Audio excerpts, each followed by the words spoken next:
Votre Excellence, Monsieur le Président, bonjour. Bonjour. Merci de nous avoir accordé cet entretien malgré votre programme très chargé en ce moment. Merci, c'est un plaisir. Le FOCAC, depuis sa création en l'an 2000, a déjà eu de très nombreux résultats dans le sens de consolider la solidarité et l'amitié et de promouvoir le développement en commun entre la Chine et l'Afrique. Comment voyez-vous, Monsieur le Président, le rôle joué par le mécanisme du FOCAC dans le resserrement des liens, dans le renforcement de la coopération entre Chinois et Africains? Le FOCAC représente un cadre innovant de coopération sud-sud qui a déjà fait ses preuves. C'est une plateforme d'échange fructueux et de partenariat dynamique pour répondre aux défis sino-africains. Et depuis sa création en 2000, le FOCAC a permis de consolider la solidarité entre nos deux régions tout en mettant en place des mécanismes concrets pour promouvoir le développement économique et social.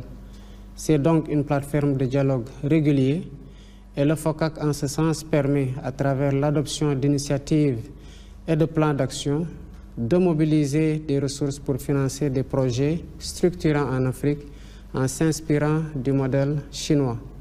Le FOCAC, enfin, permet de renforcer les voix de l'Afrique et de la Chine sur la scène internationale en ce qu'il prône notamment l'égalité, la confiance mutuelle, la coopération gagnant-gagnant, la solidarité et l'assistance mutuelle. Et justement, Dakar, la capitale du Sénégal, a accueilli en 2021 la 8e conférence ministérielle du FOCAC, lors de laquelle le président chinois Xi Jinping a annoncé 9 programmes pour booster la coopération sino-africaine. Et en août l'an dernier, en Afrique du Sud, à l'occasion d'une conférence réunissant dirigeants chinois et africains, le président Xi a encore lancé 3 projets et initiatives pour soutenir l'Afrique dans ses efforts de l'industrialisation, de la modernisation de l'agriculture et de la formation des talents. Alors aujourd'hui, Monsieur le Président, quelle appréciation feriez-vous des résultats du suivi de ces mesures? En tant que coprésident du FOCAC et hôte de la 8e conférence ministérielle du FOCAC qui s'est déroulée à Dakar, le Sénégal a été témoin des importantes réalisations de ce partenariat, en particulier dans le domaine des infrastructures, avec la mise en œuvre de l'initiative La Ceinture et la Route. Beaucoup de routes, d'autoroutes, de ports, d'aéroports et de chemins de fer ont été construits.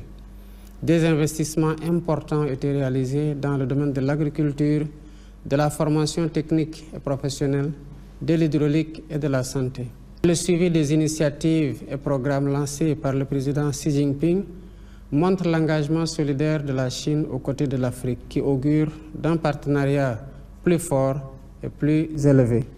Nous pouvons donc exprimer notre totale satisfaction dans cette coopération et dans le modèle chinois. Et comme vous l'avez déjà rappelé tout à l'heure, Monsieur le Président, la Chine et le Sénégal sont liés depuis 2016 par un partenariat de coopération stratégique global.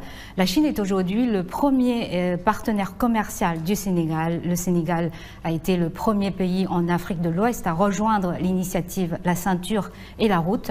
Peut-on s'attendre à un renforcement de cette relation bilatérale sous votre mandat, vous qui recherchez la souveraineté nationale dans tous les domaines? Pensez-vous que la coopération chinoise pourrait vous accompagner dans cette dynamique? Absolument.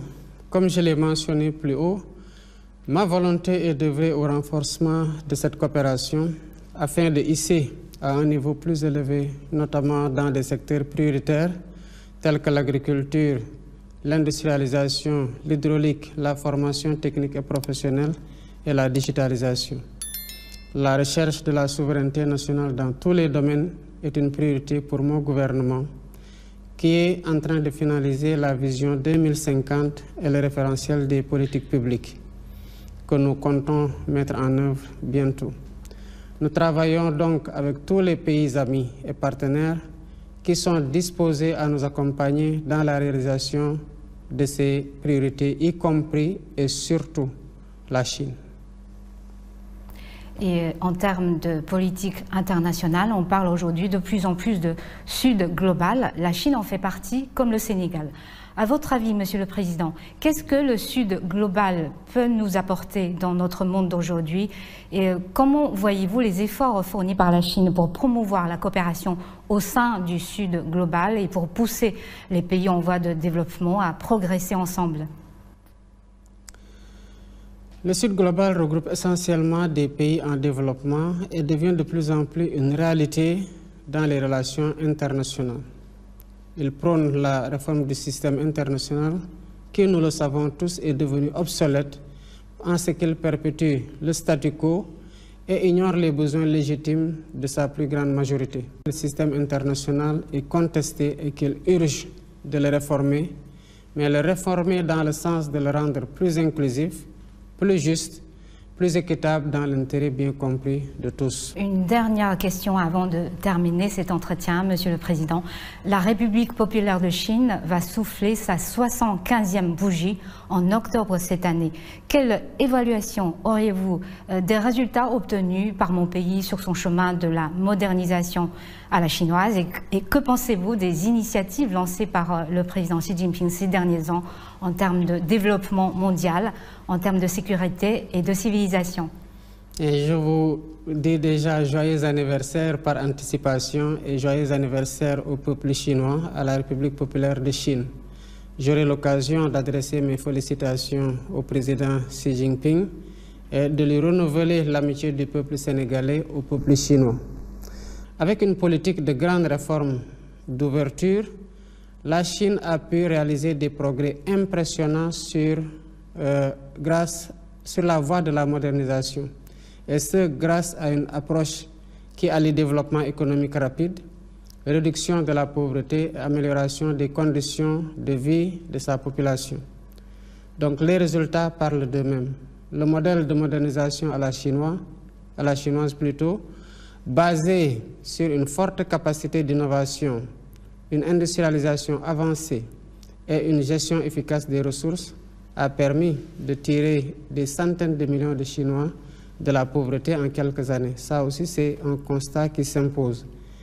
La Chine est donc, en ce sens, une source d'inspiration pour de nombreux pays en développement, y compris le Sénégal.